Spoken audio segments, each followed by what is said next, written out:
예, 오늘 하나님 앞에서 하루를 시작하신 여러분에게 하나님의 놀라운 은혜 함께 하시기를 간절히 축복합니다. 아멘. 예, 오늘은 전도서 3장입니다. 전도서 3장은 때에 대한 때를 통해서 인생의 의미와 목적을 찾는 하나님과 관계를 찾는 그러한 본문 말씀이라고 할 수 있습니다. 우리 1절 한번 읽어볼까요? 1절 한번 읽겠습니다. 시작. 범사에 기한이 있고 천하만사가 다 때가 있나니. 아멘. 모든 것이 때가 있다는 것입니다. 범사에 기한이 있고 천하만사가 다 때가 있다는 것입니다. 이 말이 원어적으로 보면은요, 하늘 아래 모든 일에는 정해진 때가 있고 모든 문제는 정해진 시간이 있다. 라는 그런 뜻입니다. 하늘 아래 모든 것은 정해진 때가 있고 모든 문제는 정해진 시간이 있다는 것입니다. 내 마음대로 되지 않을 뿐더러 내 마음대로 할 수도 없고 또 내 마음대로 멈추게 할 수도 없고 다 때에 맞춰서 있다는 것입니다. 그래서 2절부터 8절까지 때에 대해서 이런저런 때에서 대해서 쭉 말을 하고 있습니다. 아마 여기에 해당되지 않는 사람은 없을 것입니다. 날 때가 있고 죽을 때가 있으며 심을 때가 있고 심는 것을 뽑을 때가 있으며 죽일 때가 있고 치료할 때가 있으며 헐 때가 있고 세울 때가 있으며 울 때가 있고 웃을 때가 있으며 슬퍼할 때가 있고 춤출 때가 있으며. 여러분, 우리가 어느 때에 있든지 그 때는 정해진 때 시한이 있고 기한이 있다는 것입니다. 그래서 여러분, 우리가 잘 된다 그래서 교만해질 필요도 없고 안 된다 그래서 힘들다 그래서 좌절할 필요도 없다는 것입니다. 하나님 정해주신 기한이 있고 때가 있다는 것입니다. 또 그렇기 때문에 힘들고 어려운 상황이 있다면 그것 또한 지나가게 될 것이고 또 그 시간이 지나면 행복하고 좋은 때, 아름다운 때가 오게 돼 있다는 것입니다. 그러니 우리는 인생을 길게 보고 인내할 줄 알아야 되는 것입니다. 5절부터 보니까 또 돌을 던져버릴 때가 있고 돌을 거둘 때가 있으며 안을 때가 있고 않는 것을 멀리할 때가 있으며 찾을 때가 있고 잃을 때가 있으며 지킬 때가 있고 버릴 때가 있으며 찢을 때가 있고 꿰맬 때가 있으며 잠잠할 때가 있고 말할 때가 있으며 사랑할 때가 있고 미워할 때가 있으며 전쟁할 때가 있고 평화할 때가 있느니라 라고 말씀하고 있습니다. 여러분, 지킬 때가 있고 버릴 때가 있고 여러분 그런 때를 잘 아는 것이 지혜라는 것입니다. 잠잠할 때가 있고 말할 때가 있고 이것들이 특히 더 중요한 것 같습니다. 여러분, 하나님께서 때를 분별할 수 있는 그러한 지혜 주시기를 간절히 축복합니다. 그래서 그 때를 알고 살아가는 것이 우리에게 얼마나 큰 은혜가 될 줄 모릅니다.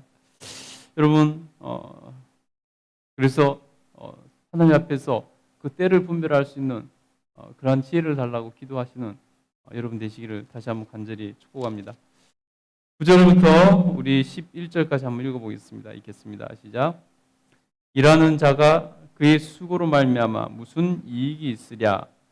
하나님이 인생들에게 노고를 주사 애쓰게 하신 것을 내가 보았노라.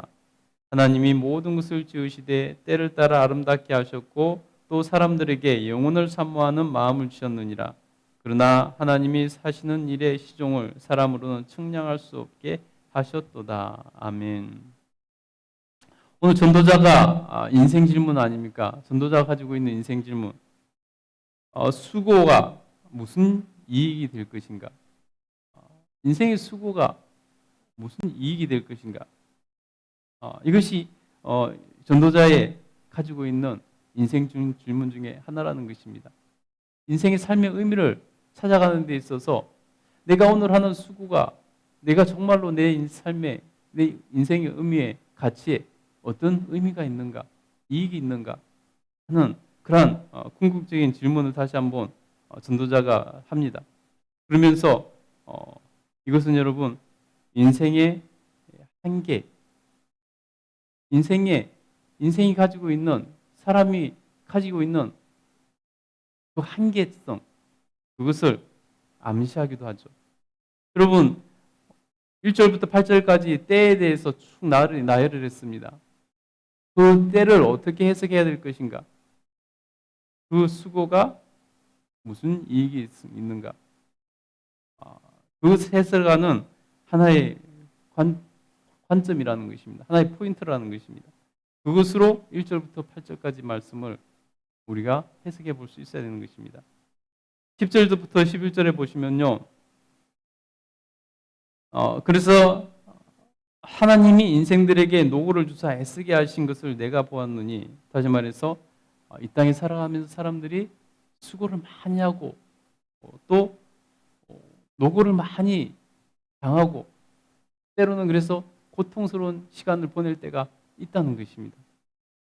사람이 그렇게 이 세상에서 애를 쓰고 살아가는데 11절에 하나님이 모든 것을 지으시되 때를 따라 아름답게 하셨고, 이 말은 뭐냐면 1절부터 8절이 바로 이 구조를 중점으로 해석해야 되는 것입니다. 모든 때에 대해서 말했는데, 근데 하나님이 모든 것을 지으시되 때를 따라 아름답게 하셨다. 그러니까 그 모든 때는 하나님의 섭리 아래에 있다. 하나님의 섭리 아래에서 모든 때가 있다. 정해진 기한이 있고 정해진 때가 있다는 것을 말하고 싶은 것입니다.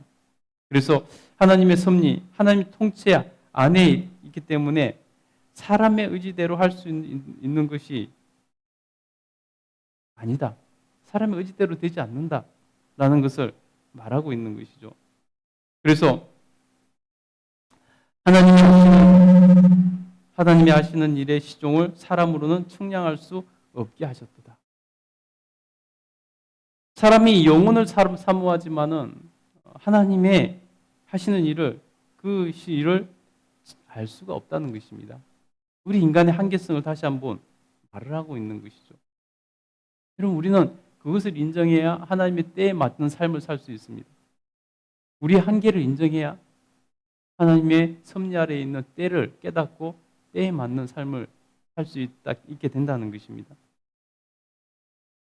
그래서 여러분, 우리가 가장 하나님 앞에서 먼저 해야 될 것이 뭐냐면 나의 한계를 인정하는 것입니다. 나의 한계성, 인간으로서 한계성, 그것을 전능하신 하나님 앞에서 인정할 때 비로소 우리는 하나님의 때에 맞춰서 살 수 있게 되는 것입니다. 저와 여러분 정말 그렇게 살 수 있기를 간절히 축복합니다. 우리 12절 13절 한번 읽겠습니다. 시작. 사람들이 사는 동안에 기뻐하며 선을 행하는 것보다 더 나은 것이 없는 줄을 내가 알았고, 사람마다 먹고 사 마시는 것과 수고함으로 낙을 누리는 그것이 하나님의 선물인 줄을 또한 알았도다. 아멘. 사람이 하나님의 때를 측량할 수 없다는 것입니다. 하나님의 일을 알 수 없고, 사람의 한계가 너무나 자명하고, 그래서 오늘 전도자는 뭐라고 말하냐면요. 그러므로 사람들이 사는 동안에 기뻐하며 선을 행하는 것이 가장 지혜로운 선택이라는 것입니다. 우리가 때를 제대로 알지도 못하고 하나님의 시종을 알지 못하고, 그렇기 때문에 우리가 한 것이 무엇을 해야 되는지 정확하게 알 수조차도 사실은 없다는 것입니다. 그러니까 공통적으로 가장 우리가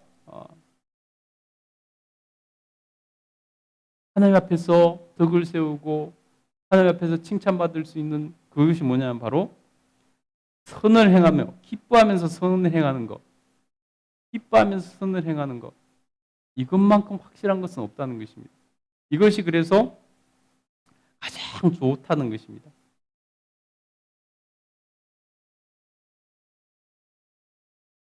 그리고 하나님의 은혜도 고백하는 것입니다. 사람마다 먹고 마시는 것과 수고함으로 낙을 누리는 것이 하나님의 선물인 줄 또한 알았도다. 이런저런 때가 있는데 내가 또 내 인생이 어떻게 돌아가는지 난 알 수조차 없는데 내 안에 수고함으로 낙을 누리게 된다면 그것이 하나님의 은혜라는 것을 알라는 것입니다. 그것이 하나님의 은혜라는 것입니다. 내가 잘나서 낙을 누리는 것이 아니다. 그러니 하나님의 그것이 하나님의 선물이다. 하나님의 은혜다. 라고 고백하고 있는 것입니다. 사람마다 먹고 마시는 것과 수고함으로 낙을 누리는 것, 이것이 하나님의 선물인 줄을 또한 알았도다. 그것이 하나님의 선물이라는 것입니다. 여러분, 그것을 하나님의 선물로 인식하고 살아가고 계세요? 먹고 마시는 거, 날마다 먹고 마시는 거, 수고함으로 낙을 누리는 것, 이것이 하나님의 선물이라는 것입니다. 우리 14절 15절을 마지막으로 읽겠습니다. 시작. 하나님께서 행하시는 모든 것은 영원히 있을 것이라 그 위에 더할 수도 없고 그것에 덜할 수도 없나니 하나님이 이같이 행하심은 사람들이 그 앞에서 경외하게 하려 하심인 줄을 내가 알았도다. 이제 있는 것이 옛적에 있었고 장래에 있을 것도 옛적에 있나니 하나님은 이미 지난 것을 다시 찾으시느니라. 아멘. 그래서 하나님의 위대하심을 고백하고 선언하는 것입니다. 하나님께서 행하시는 모든 것은 영원히 있을 것이라. 그 위에 우리 인간이 더할 것도 없고 더할 수도 없고 그것 중에서 덜할 수도 없다는 것입니다. 하나님이 이같이 행하심은 사람들이 그 앞에서 경외하게 하려 하십니다. 그러니 하나님을 경외하지 않을 수 없다는 것이죠. 전지전능하신 하나님 앞에서 이런 한계성 투성인 인간이 하나님, 특별히 또 하나님께서 은혜를 주셔서 정말 수고함으로 낙을 누기고 날마다 먹고 사는 것, 그러니 우리가 하나님 앞에서 하나님을 경외하지 않을 수 없는 것이죠. 하나님은 우리와 차원이 다르신 분이시니 우리를 지으신 창조주 하나님 앞에 우리는 하나님을 마땅히 경외함이 맞다는 것입니다. 여러분, 날마다 하나님을 묵상하시고 그 하나님을 경외할 수 있게 되기를 간절히 축복합니다. 여러분 안에서 나온 그러한 마음의 깊은 곳에서 흘러나온 경외함으로 하나님을 경외하시기 바랍니다. 그것이 하나님을 기쁘시게 해드리는 일이고 내가 하나님 앞에서 지혜롭게 살아갈 수 있는 일이라는 것입니다. 그래서 하나님 앞에서는 우리 인간이 새로울 것도 없고 하나님 앞에서는 늘 모든 것이 다 옛것이나 새것이나 동일할 뿐이라는 것입니다. 여러분, 오늘도 우리 하나님 앞에서 정말로 하나님의 전지전능하심 앞에 내 자신을 성찰하고 그래서 하나님을 경외하는 삶을 살 수 있게 되기를 간절히 축복합니다.